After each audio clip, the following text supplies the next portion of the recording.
Okay, the first chord that we are going to learn is the G string. As we said, chords are the foundation of all guitar playing, so let's get to it. Your G chord is going to be played with 3 fingers on all of the 6 strings. You're only going to press 3 of them down. The first one will be with this 3rd finger. Remember, we're calling this 1, 2, 3, and 4. Pretty simple, and you will have a T for thumb when the thumb reaches over on the other side, and you'll see that periodically. Alright, the first one will be the 3rd finger on the low E string, and remember, when I say low, I mean the low sounding, not physically lowest to the ground, because that's actually the highest string. That's the lowest string, that's the highest string. Alright, the low string, 3rd fret, 1, 2, 3, 3rd fret, press it down. Go ahead and actually see if you can do that a little bit. This is actually technically called a hammer-on, and you'll learn that if you continue the David Whitestone Intermediate experience.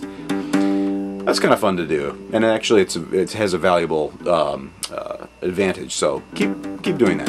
Alright, the next one will be your 2nd finger on the 2nd string, the A string, on the 2nd fret in.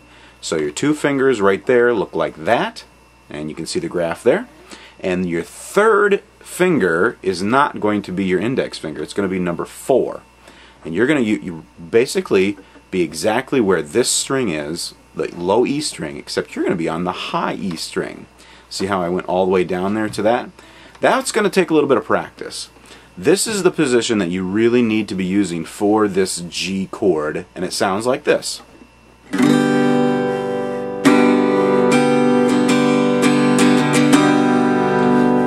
Alright, now, if someone else is telling you, oh, that's all wrong, you need to be playing it like this, with your 1st finger, your 2nd finger, your 3rd finger, that's cheating. And you can play it that way if you want to, if you can't get it this way. But I absolutely do not recommend you do so, because once you do, you're going to get in a bad habit of playing it that way forever. And the reason is, once you switch to the next chord, you have to totally undo and find, okay, there's the C chord. And then you're going to go to the C chord. When you learn it my way, you're going to play it this way. And all you need to do is switch it also slightly to the C chord right there. That's it.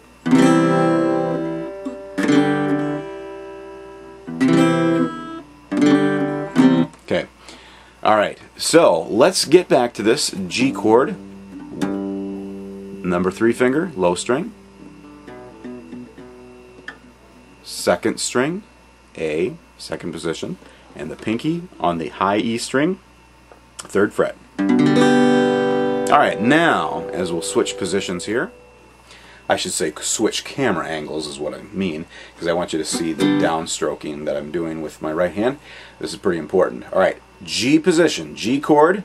Try taking your pick and strumming all of the notes. Do it slowly. If you have one of the notes sounding like this, you're not pressing down hard enough, or there's another finger that's touching one of the other strings. So,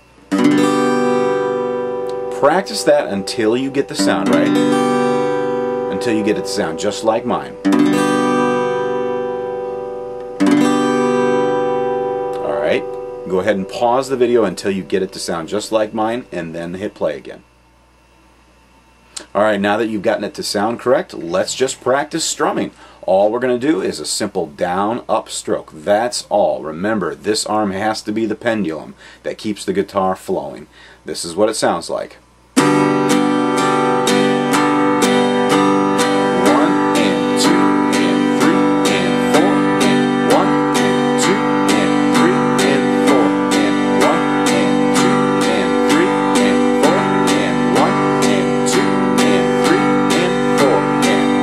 Good job. Okay, now take your hand off and try to get your finger. I know it might hurt if you're playing this for the first time.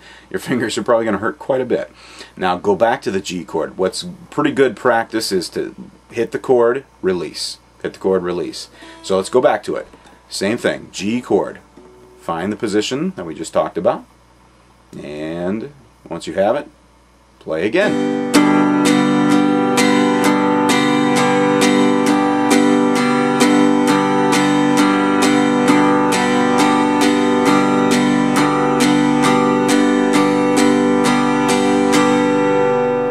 There you go.